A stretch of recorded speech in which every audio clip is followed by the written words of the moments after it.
sesión. Bienvenidos a la última lección de este curso de la identificación espiritual. Estamos estudiando un poco acerca de los últimos tiempos a través de la perspectiva de Apocalipsis, especialmente en el primer capítulo. Antes de empezar, vamos a empezar con una oración, ¿no? Oremos. Dios Padre Celestial, te damos gracias por esta oportunidad para estudiar tu palabra. Danos sabiduría, danos un amor a tu palabra y danos un consuelo mientras examinamos las verdades que tienes para nosotros en Apocalipsis. En el nombre de Jesús, oramos. Amén. Amén. Muy bien. Ahora, ¿tienen algunas preguntas o comentarios de la clase pasada o de algunas de las cosas de las cuales hemos hablado?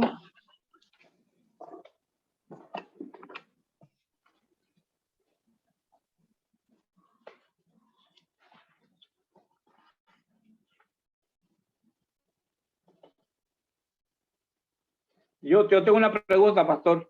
Sí, Ovidio. Usted ayer dijo que el libro de Job se dice que fue escrito primero que Génesis en el Antiguo Testamento. Es posible, no sabemos.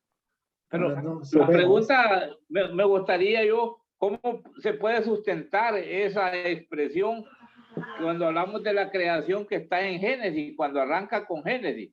¿Cómo puede ser Job el primero de los libros? Digo yo, ¿verdad? Pues Moisés escribió Génesis y Moisés vivió correcto, Moisés lo escribió, pero Moisés viene después de la creación. Entonces, ¿qué es primero, Moisés o la creación? Pues cuando digo que Job puede ser el primer libro de la Biblia escrito, no digo que los acontecimientos de Job pasaron antes de la creación. La creación obviamente es el inicio de todo. Lo que pasa es que Moisés vivió 1500 años antes de Cristo y parece que pues algunas personas estiman que Job vivió como 2500 años antes de Cristo. Entonces, Job vivió probablemente antes de Moisés y tal vez él escribió su propio libro, su propia biografía y él no contaba la creación porque se enfocaba en la enseñanza de su vida.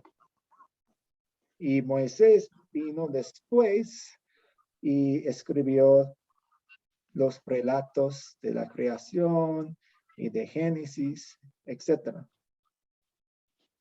Es posible. ¿Eso tiene sentido, Ovidio? Pues le voy a decir honestamente que no, bueno, como no lo siento tan así como dicen, ¿verdad? Pero usted sabe que estamos hablando de final de Apocalipsis, donde se dijeron muchas cosas, ¿verdad? Libros que fueron escritos con muchos años de anticipación, ¿verdad? A los eventos que se van a dar. Estamos hablando de las profecías y bueno, pastor, no estoy muy claro. De repente le voy a pegar un pitazo por allá más adelante para que me aclare mejor. Oye, por favor. Ok, muy bien. Álvaro. Si puede servir de claridad es lo siguiente.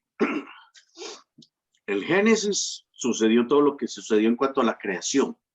Estamos hablando de escritos. Sucesos pudieron haber sido muchos y muchos años antes de ser escritos. ¿Sí? A través del lenguaje verbal se hizo la compilación de todo ese tipo de sucesos que se presentaron por la inspiración que Dios y el Espíritu Santo dieron a los hombres. Entonces, esos relatos, esos escritos fueron posteriores. Entonces pudo haber sido que se haya escrito antes el libro de Job, posteriormente la compilación del Pentateuco, todo lo que se pudo haber sucedido y narrado en esos libros posteriormente por parte de quienes fueron inspirados por el Espíritu Santo para escribirlos. Sí, muchas gracias, Álvaro. ¿Eso ayudó un poco, Ovidio? No, la llamada siempre se la voy a hacer. Okay. Pues, Ahí le voy a pegar un pitazo, pastor, para que hablemos. Pero tengo que leer un poco más. excelente. La puerta de mi oficina siempre está abierta. Muchas gracias. Y esa característica no la vamos a olvidar jamás. Por eso para nosotros es un placer tenerlo como maestro, sabiendo de que usted mantiene puertas abiertas para todos los hermanos. Muy bien, muy bien. Ok, vamos a empezar con nuestra lectura de la Biblia Popular.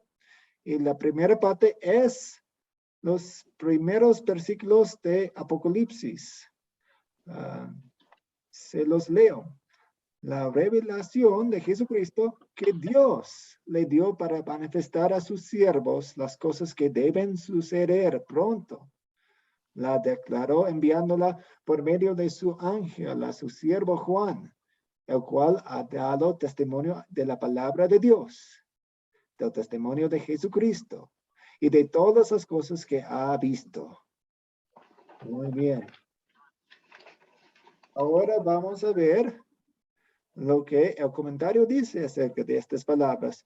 Y a ver, ¿quiénes pueden leer como para pedir voluntarios hoy? Sé que algunos de ustedes están usando celulares y eso es muy difícil leer con la pantalla chiquita, pero ¿quiénes pueden leer? Álvaro, ¿alguien más? Yo, pastor, si quiere. Ok, y Amelia, ok. Primero Alejandro. Después, buenas noches. Sí, después. Sí, buenas noches, Amelia. Alejandro, adelante. Sí, pastor. Con estas sencillas palabras, Juan comienza una carta de gran profundidad. La revelación 1, versículo 1, es la traducción de la palabra griega apocalipsis, que significa descubrir algo previamente oculto. En las páginas de este libro, Jesús revela todo lo que necesitamos saber para poder encarar el futuro. Él quiere que tengamos la completa certeza de su victoria final sobre nuestros enemigos.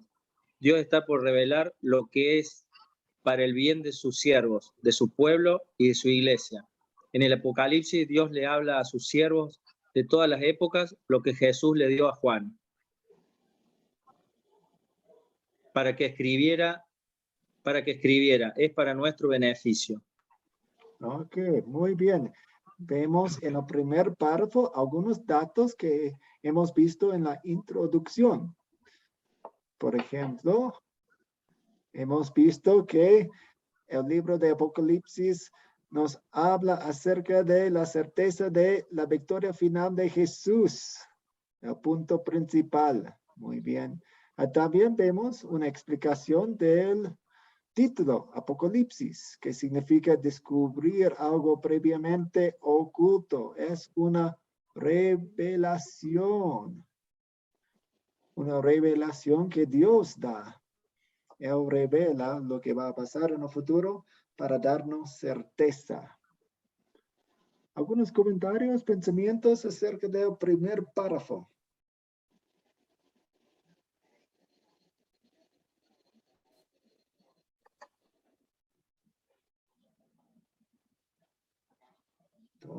Álvaro. Muy importante. Dios habla a sus siervos de todas las épocas, lo que Jesús le dijo a Juan para que escribiera, pero esto es para beneficio de nosotros, ¿no? Sí. Es para beneficio de nosotros. Exactamente. Nosotros nos incluimos en la categoría de siervos. Cuando, Sí, claro. cuando dice... Claro, claro. Sí. Muy bien.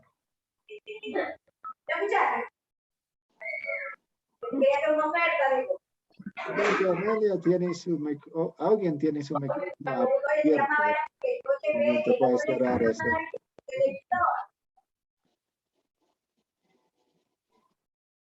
Ok, muy bien. Ahora vamos a seguir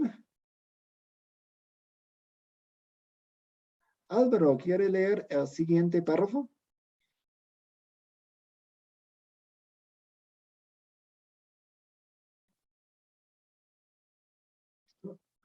Micrófono, Álvaro. Gracias. Como es de esperarse, hay escépticos que niegan la naturaleza profética y la calidad de la inspiración del Apocalipsis de Juan. Dicen que Juan escribió solo sobre eventos que ya habían ocurrido o que estaban ocurriendo en el momento de escribirlo. Pero Juan despeja esas dudas al acreditar a Jesús la autoría del libro. En Apocalipsis se afirma que Jesucristo revelará por medio de Juan las cosas que deben suceder pronto. 1:1. El Señor le da a escribir a Juan una revelación divina del futuro. Las profecías que se registran en este libro deben suceder porque Dios es quien las... No alcanzo a leer, Nathan. Quien las conoce y controla el futuro. Muy bien, gracias. Entonces aquí vemos un poco de las interpretaciones equivocadas del libro de Apocalipsis. Algunas personas han visto las imágenes y las descripciones y el mensaje de Apocalipsis y dicen que pues Juan estaba describiendo cosas que ocurrían en el momento cuando él vivía, o tal vez hablaba acerca de cosas en el pasado. Y pues podemos ver cómo llegaron a esas conclusiones, porque algunas de las imágenes que vemos en Apocalipsis son tomadas de los libros del Antiguo Testamento. Entonces, a veces personas se equivocan y dicen, pues hablaba acerca de las cosas en el pasado. Pero cuando tomamos las palabras de Jesús aquí, él decía que las cosas que él describía eran las cosas que deben suceder pronto. Entonces, él estaba hablando acerca de la era del Nuevo Testamento, los últimos tiempos, como los llamamos. Y otra vez, en comentarios, cuando vemos números como este número, se refiere al capítulo y al versículo en el libro. Entonces, eso quiere decir que se encuentra en Apocalipsis 1:1. No está hablando acerca de otros libros, está hablando acerca de este libro. No dicen Apocalipsis para aguardar espacio, creo. Comentarios, pensamientos.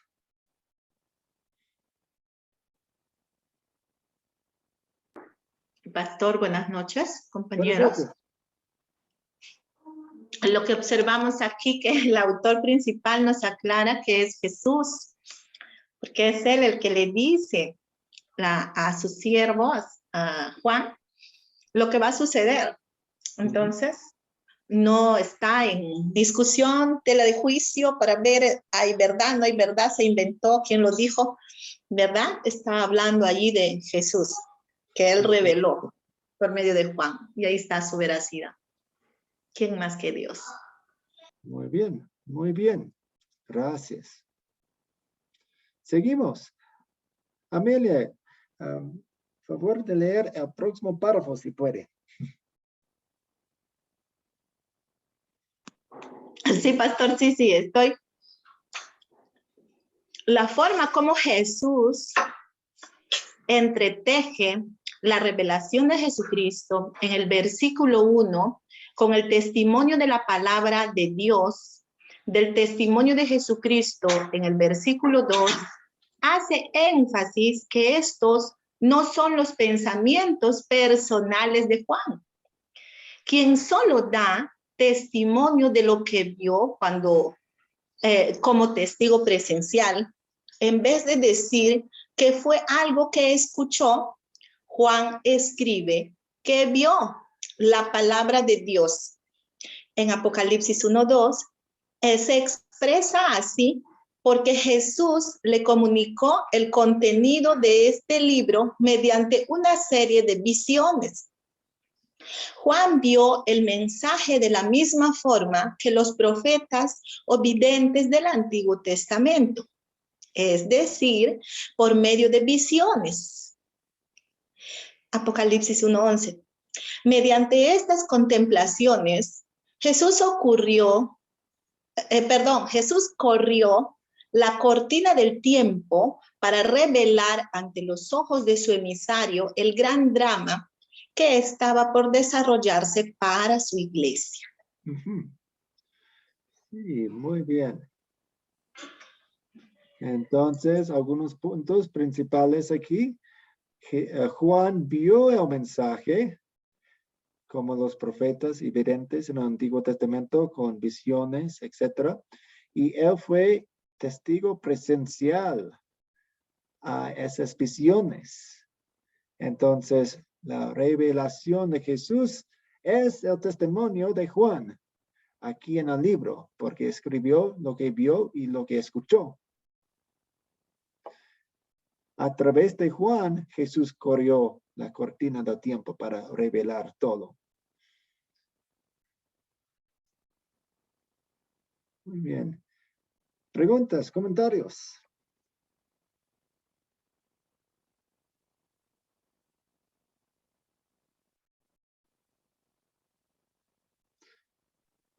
Ya está claro eso.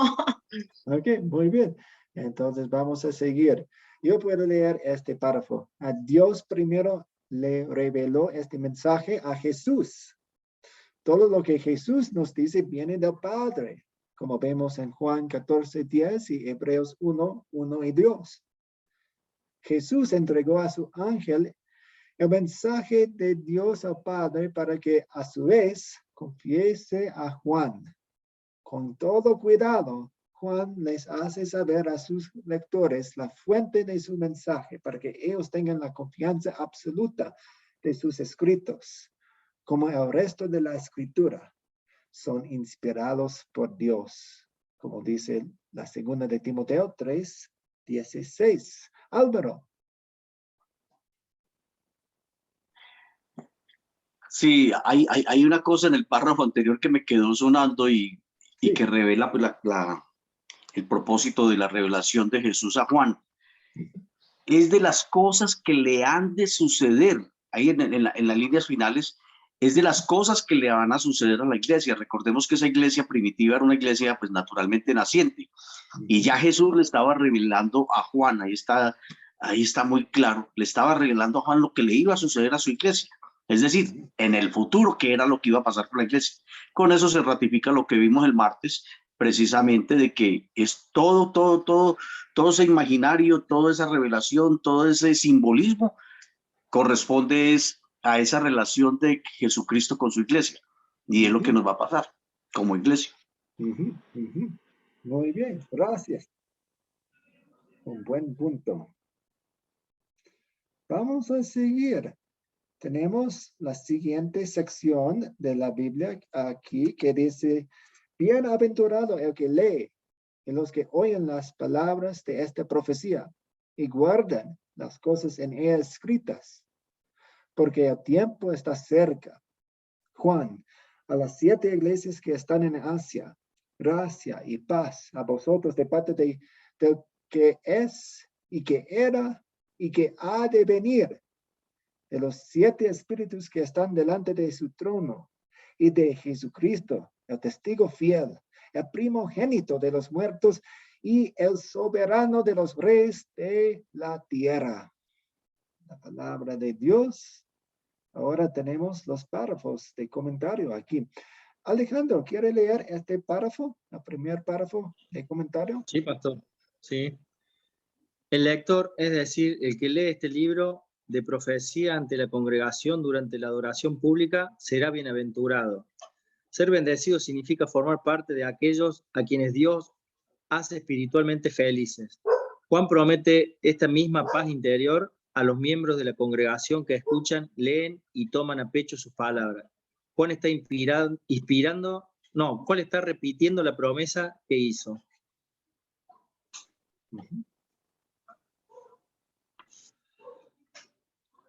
que hizo nuestro Salvador en Lucas 11:28. Bienaventurados los que oyen la palabra de Dios y la obedecen.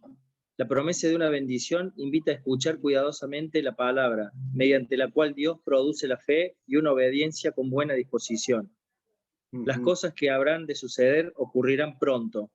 Apocalipsis 1:1. Las profecías del Apocalipsis se han desarrollado rápidamente para... Pues podemos quedarnos por allí y hablar acerca del párrafo antes de continuar. Pero muchas gracias, Alejandro. Algunos comentarios sobre la primera parte. Necesitamos recordar cómo eran los servicios de adoración en ese entonces. Pues igual, son iguales en algunos aspectos hoy en día. Hay una persona quien lee y hay otras personas quienes escuchan. Hay oyentes y personas quienes leen. Entonces, por eso está pensando en eso. ¿Otros comentarios o preguntas?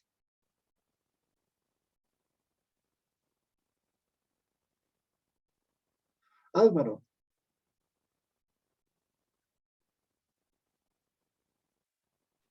Una locura, Oh, una sí. locura.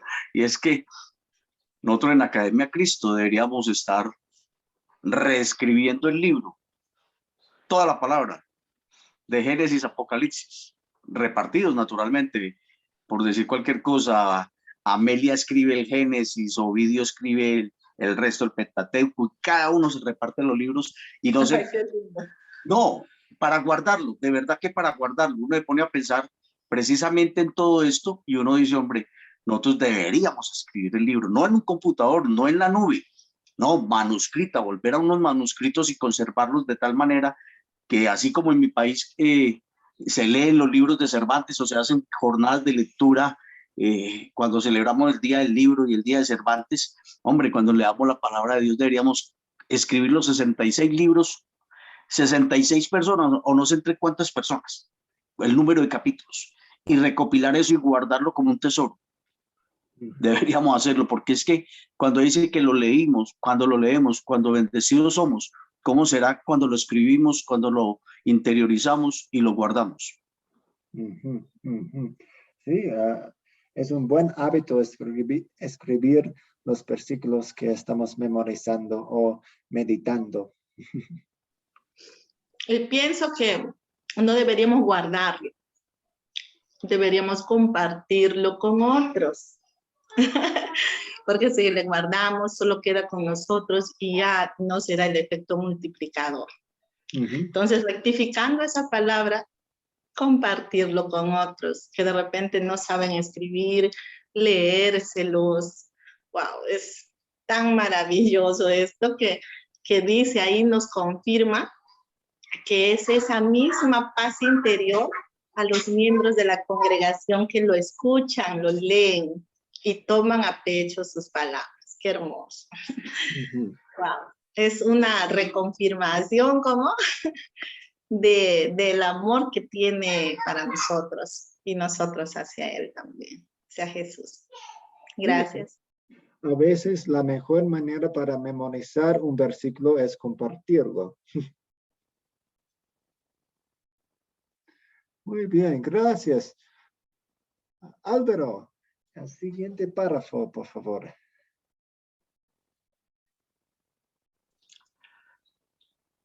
Las cosas que habrán de suceder ocurrirán pronto. Capítulo 1, versículo 1. Las profecías del Apocalipsis se han desarrollado rápidamente para todo aquel quien las ha leído. Cada uno de nosotros nació en medio de la gran lucha entre Cristo y Satanás. Es un tiempo muy corto, de 70 años, Salmo 90:10, desde que nacemos hasta el momento de compartir la gran victoria prometida por Jesús a cada uno de sus siervos. Sí, gracias. Estamos en medio del tiempo que describe Apocalipsis. Y nuestro tiempo es muy corto en comparación. 70 años, menos o más, si Dios nos da la fuerza. Gracias.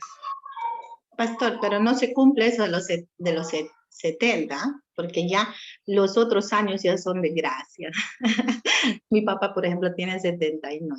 Sí, sí. Ujú. Sí, Está pero qué viviendo la hermoso, gracia. ¿no? 50 años para Apenas, trabajar para esto. apenas Sí, ya bueno, está viviendo la gracia. no, yo tengo 40, voy a cumplir ya más. No, tu papá, y le faltan 50 más para botar los 120 de Moisés. Ay, qué bonito, mi papá. Le sigue regalando vida. Qué bueno, qué bueno. Ujú. Gracias. Amelia, ¿quieres leer el siguiente párrafo?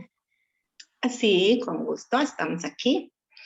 Al comienzo, Juan presenta e identifica a Jesús como el verdadero autor del libro. Después declara el motivo por el cual escribe, para fortalecer a los siervos de Jesús para las batallas venideras. Luego el discípulo sigue la forma acostumbrada de salutación que se usaba en su época. Se presenta a sí mismo como el escritor, para después dirigirse a las 7 congregaciones de la provincia de Asia como sus lectores. En ese tiempo, el Asia Menor era una provincia del Imperio Romano. En la actualidad es la que se conoce como Turquía Occidental. Tal vez está por ahí el mapa de la página, Sí. dice el mapa de la página 8, pero no sé, seguimos. Cuando Juan le escribe a las iglesias, no se está refiriendo a los templos o congregaciones formalmente organizadas. Ninguna de las primeras iglesias cristianas tenía edificios públicos de adoración tal como los conocemos hoy.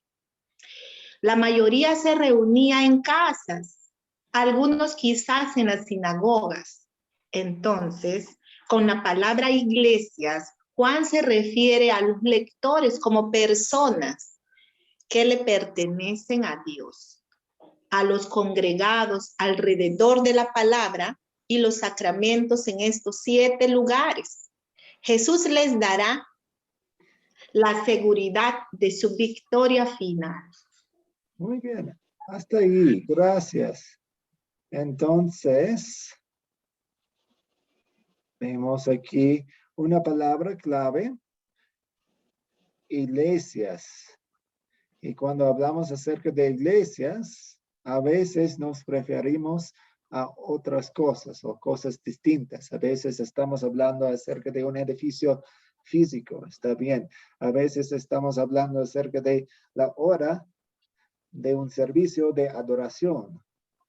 Como, pues vamos a tener la iglesia a las 9 de la mañana. A veces estamos hablando de las personas y a veces estamos hablando acerca de la iglesia invisible, que son todos los creyentes de todos los tiempos. Aquí él está escribiendo a personas, grupos de personas congregados, reunidos alrededor de la palabra de Dios en 7 lugares en Turquía, o lo que hoy en día es Turquía. En ese entonces era más Asia. Aunque nosotros pensamos en Asia como en China y India y Malasia, pero en ese entonces pensaban en Asia como Turquía. Algunos comentarios, pensamientos. Hace referencia al número 7. 7 iglesias. Aquí no es un símbolo necesariamente porque realmente había 7 ciudades con 7 congregaciones en ellas.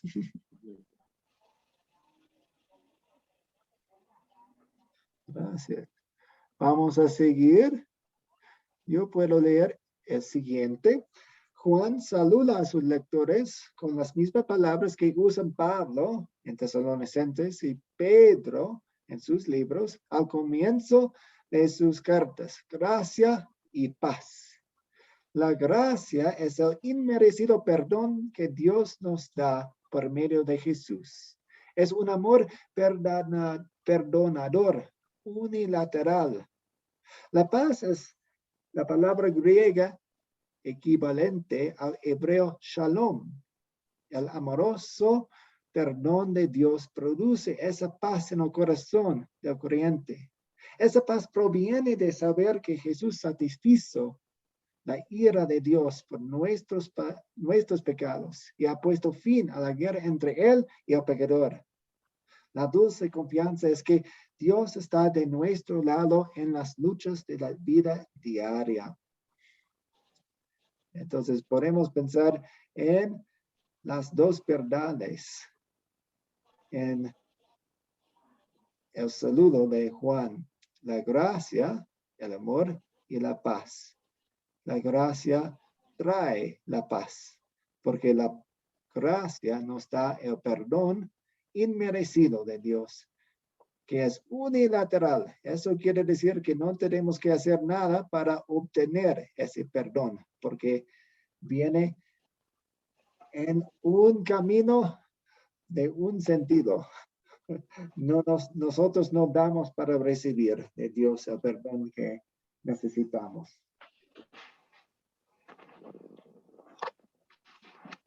Pensamientos, comentarios.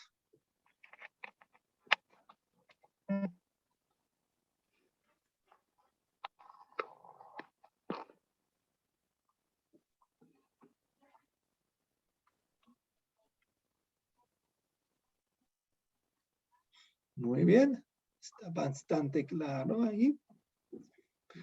Álvaro, ¿quiere leer este párrafo? Sí, señor. La gracia y la paz proceden del Dios Trino. Juan menciona a las tres personas de Dios. El Padre es el que es, y que era, y que ha de venir.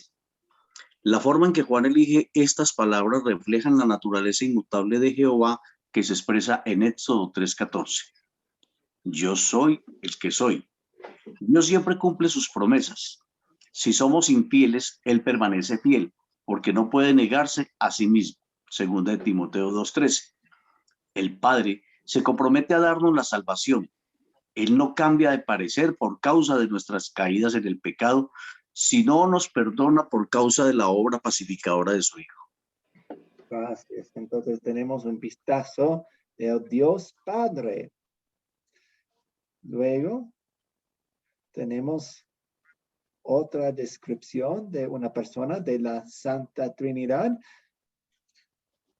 A ver, Amelia, ¿quiere leer este?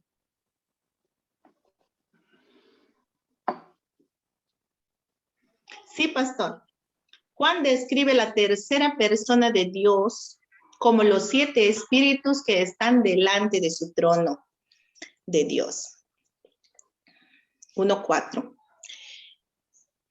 Juan pudo haber escogido estas palabras para reflejar las 7 descripciones del Espíritu que se mencionan en Isaías 11:2. Si así fue, sus palabras pueden ser traducidas como el Espíritu septuple. Sin embargo, no hay duda de que Juan está hablando del Espíritu Santo. En 3:1, 4:5 y 5:6. El escritor afirma que los 7 espíritus son de Dios. En 1:4, los 7 espíritus están ubicados entre el Padre y Jesucristo, quien promete que el Padre enviará en su nombre al Espíritu Santo. En Juan 14:26. Estos son los 7 espíritus de Dios enviados por toda la tierra. 5:6, con el mensaje de Jesucristo. Muchas gracias. Y Alejandro, el siguiente párrafo, si puede. Sí, pastor. Juan menciona a la segunda persona de la Trinidad con el nombre de Jesucristo, versículo 5. Cuando Jesús habló con los fariseos, les afirmó: el que me envió es verdadero y yo lo que he oído de él, esto hablo al mundo. Juan 8:26. Jesús habló solo lo que el Padre le dio para que dijera. Esto hace que él sea el testigo fiel, como se menciona en el versículo 5. El testimonio fiel de Jesús también hace de él el gran profeta, a quien Moisés prometió que Dios iba a enviar. Deuteronomio 18:15. Ver también Jeremías 23:28 y Hebreos 1 al 2. Muchas gracias. Entonces, vean aquí que Juan describe cada persona de la Trinidad con referencias y con alusiones a las enseñanzas y verdades que encontramos en el Antiguo Testamento. Entonces, vemos esta descripción muy rica de la Santa Trinidad como una introducción de lo que vamos a ver. Algunos comentarios o preguntas.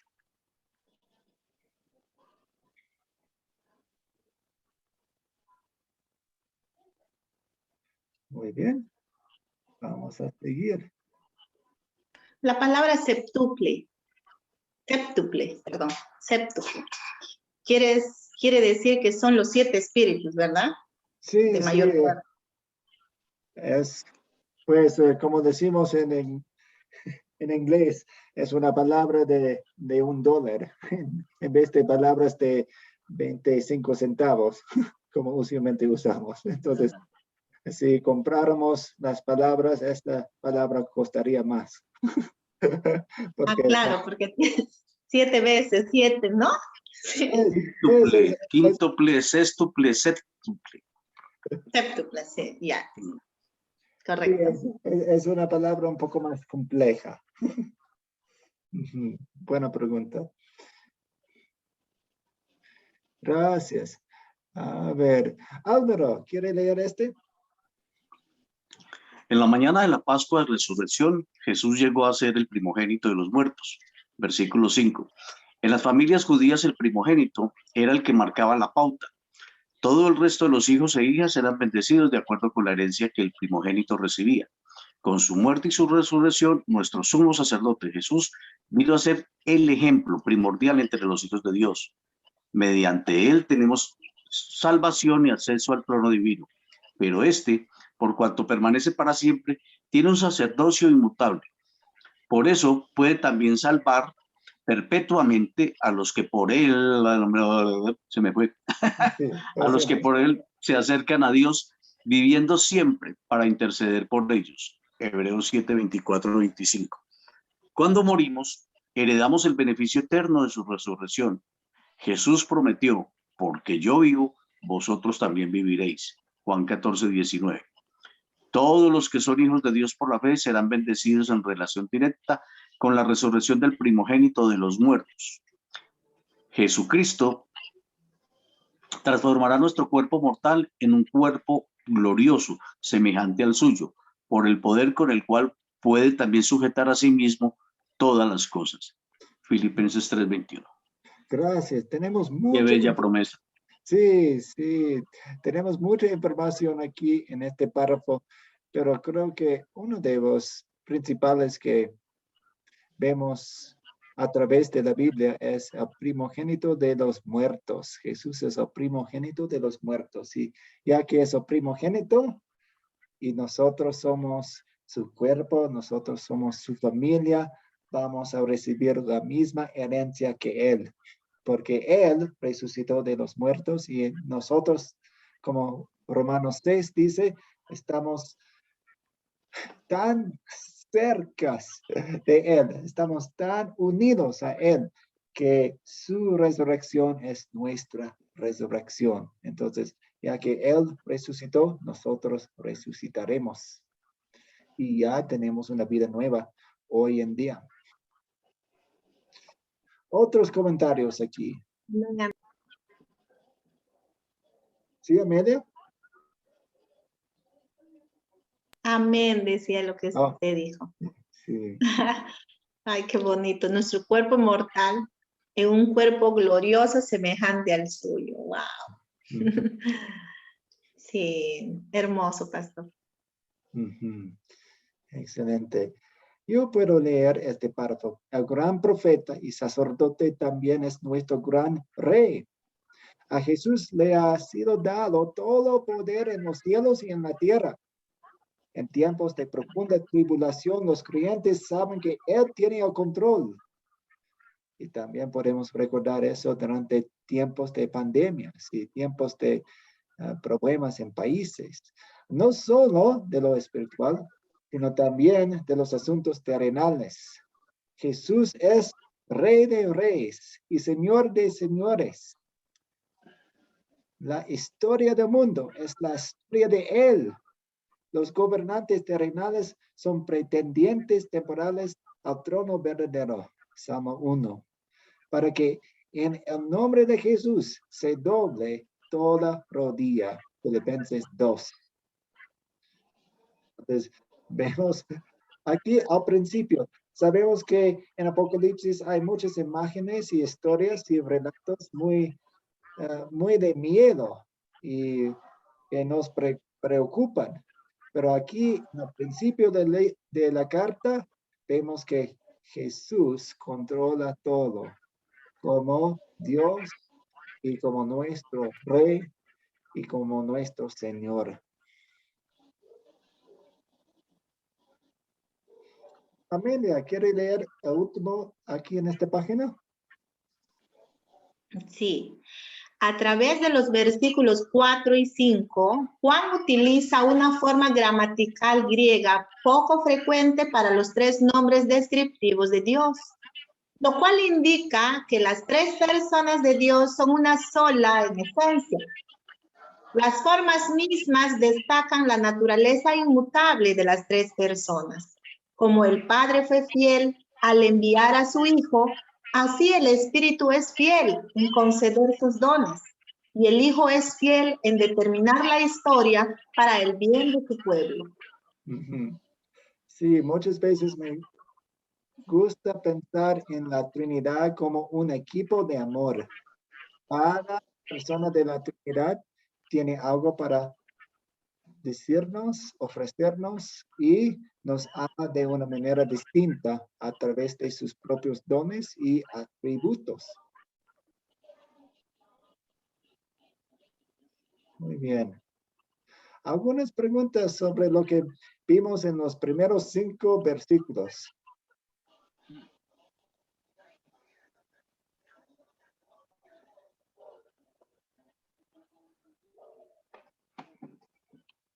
Ok, podemos seguir. Sí. Ok, Álvaro, ¿quiere leer el texto?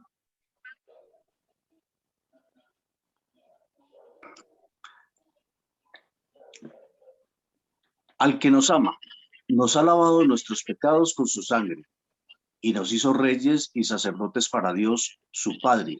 A Él sea gloria e imperio por los siglos de los siglos. Amén. ¿Continúo? Sí, todo hasta 8 aquí. Esta es la 8. He aquí que viene con las nubes. Todo ojo lo verá y los que lo traspasaron. Y todos los linajes de la tierra se lamentarán por causa de él. Sí, amén. Yo soy el alfa y la omega, principio y fin, dice el Señor, el que es y que era y que ha de venir, el Todopoderoso. Amén. Gracias. Ahora tenemos un comentario aquí. A ver, Alejandro, ¿quiere leer el primer párrafo? Sí, pastor. Ahora vemos por qué Juan mencionó las tres personas de la Trinidad como Padre, Espíritu e Hijo. Por último, menciona a Jesús, a quien tributa una gloriosa alabanza. Esta doxología se dirige al que nos ama. El idioma griego tiene 3 diferentes formas para la palabra amor y Juan utiliza el mismo término que se usa en Juan 3:16 para describir el amor inmerecido del Padre por el mundo. El afecto continuo de Jesús por nosotros lo motivó a romper las cadenas que nos ataban al poder del pecado, la culpa y el castigo. ¿Sigo? Pues, un momento, quiero hacer un comentario y luego puede seguir. Alabanza quiere, pues, doxología quiere decir alabanza. A veces es otra palabra un poco más técnica, pero quiere decir alabanza. Ahora puede seguir, Alejandro. Bueno, en el Antiguo Testamento Dios le prometió a su pueblo del pacto, vosotros me seréis un reino de sacerdotes y gente santa. Éxodo 19:6. Jesús también hace de nosotros a quienes ama y perdona reyes y sacerdotes. Como miembros de su reino comenzamos a reinar en el preciso momento en que llegamos a creer. Pablo escribe, juntamente con él nos resucitó y asimismo nos hizo sentar en los lugares celestiales con Cristo Jesús. Efesios 2:6. Nos afirma que en este reino todo es vuestro. 1 Corintios 3:21. Todo gozo y privilegio. Se cortó ahí. A todo gozo y privilegio de pertenecer a él comienza ahora y continúa. Oh, pues mi internet estaba inestable. Lo siento. ¿Me escuchan? ¿Sí? Ok, muy bien. Se me cortó un poco mi internet. Pastor, no sé si le puede silenciar su micrófono de Ovidio porque sale como chilloso. Por favor. Pero yo no estoy haciendo ninguna bulla porque aquí estoy solito en un lugar. Sale chilloso. Ovidio, perdóname. Sí, ok, muy bien. Pues Ovidio tiene una granja de quiz y conejos, creo. Ahora sí, Ovidio, mira, se solucionó. Ya no hay el chillido que estaba de fondo. Perdóname, por favor. Sí, muy bien, gracias. Pastor, Sí, cuando dice que le vieron hasta los que le traspasaron, yo me estoy imaginando quiénes fueron, pero díganos usted quién fue o quiénes son. pues todas las personas en la historia del mundo van a ser resucitadas y eso incluye a las personas, las mismas personas quienes crucificaron a Jesús en el primer siglo. Entonces, los soldados romanos, Piloto, los sacerdotes, la muchedumbre que decía, gritaba, crucifíquelo, crucifíquelo, crucifíquelo. Esas mismas personas van a ver a Jesús. Muy bien. Otras preguntas aquí.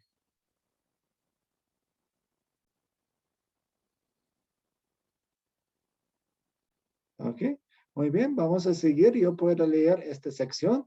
Jesús nos hizo miembros de su reino con el propósito de hacernos sacerdotes para su Dios y Padre. Y como tales, nuestro servicio consiste en ofrecerle sacrificios. Nuestro gran sacerdote Jesús ya hizo el perfecto sacrificio por nuestros pecados. Y así, con una sola ofrenda hizo perfectos para siempre a los santificados. Hebreos 10:14. Dado que nuestros pecados ya fueron eliminados por su sacrificio, no hay más ofrenda por el pecado.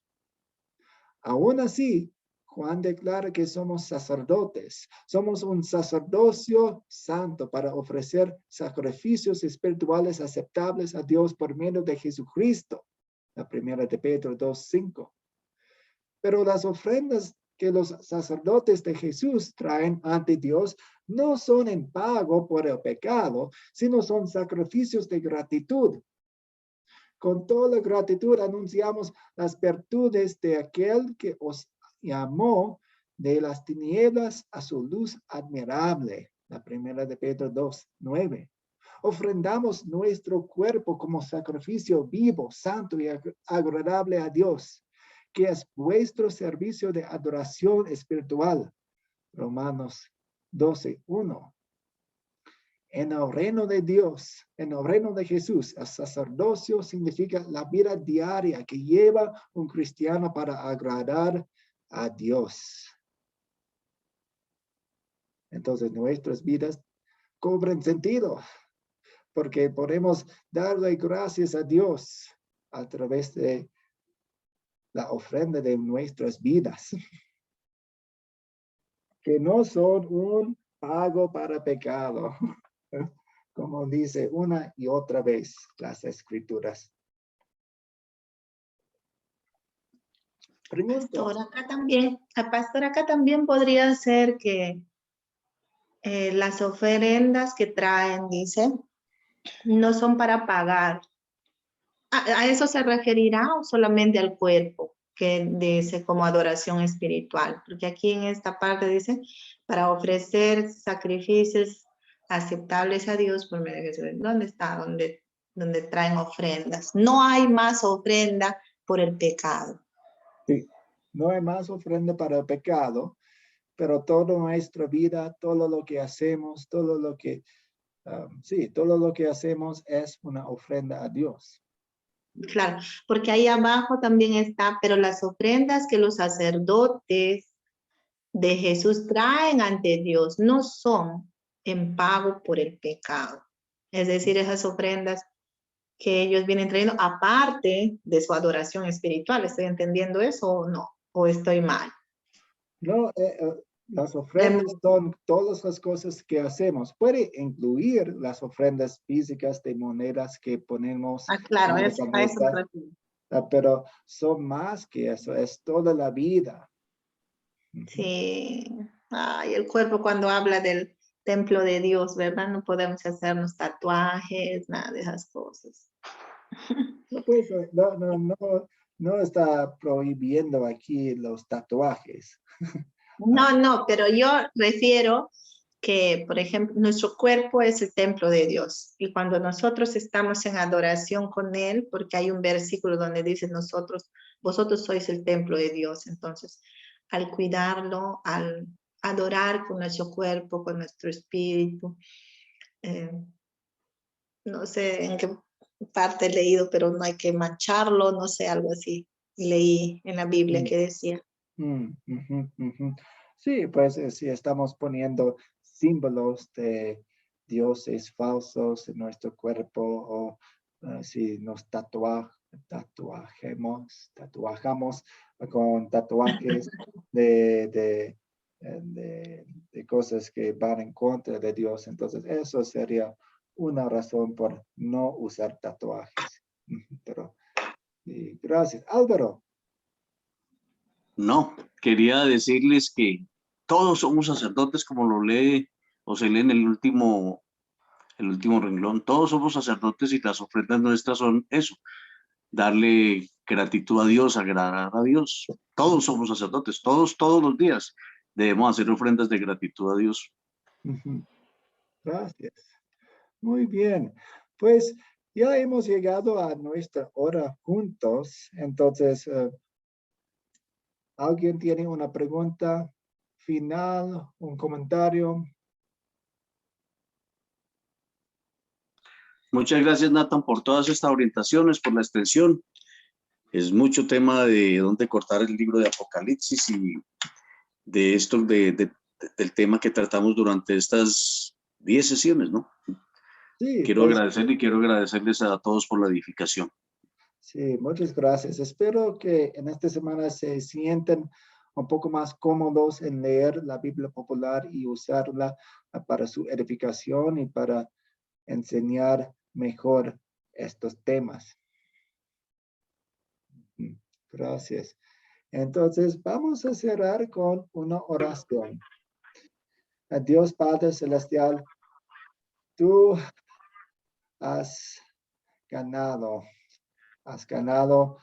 y nos has dado la victoria en Jesucristo. Gracias por eso.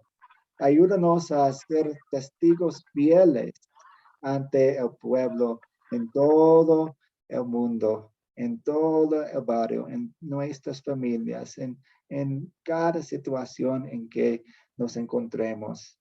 Ayúdanos a hablar fielmente, hablar con valentía y hablar con amor mientras conversamos con personas quienes tienen enseñanzas chuecas que no vienen de la Biblia, que no vienen de la gracia, que no describen lo que has hecho por todo el mundo. Ayúdanos a ser testigos y para que enseñemos claramente en nuestros corazones y ante otras personas. Ayúdanos a crecer más y más en el conocimiento de tu palabra. Danos mucha sabiduría. Sabemos que estamos haciendo nuestros primeros pasos y siempre hay más pasos adelante. Y está bien porque caminamos contigo. En el nombre de Jesús oramos. Amén. Amén. Amén. Amén. Amén, amén. Muchas gracias. Muchas gracias, Álvaro, Alejandro, Ovidio, Amelia, Roberto y Wilson. Que tengan una buena noche. Estamos en contacto. Si tienen algunas preguntas sobre el proyecto final, envíenmelas y estamos conversando. Muchas gracias. Buenas noches, muchas gracias. Por todo y a todos también. Bendiciones. Buenas noches. Nos vemos en las próximas Hasta la clases. próxima oportunidad. Chao. Chao, chao.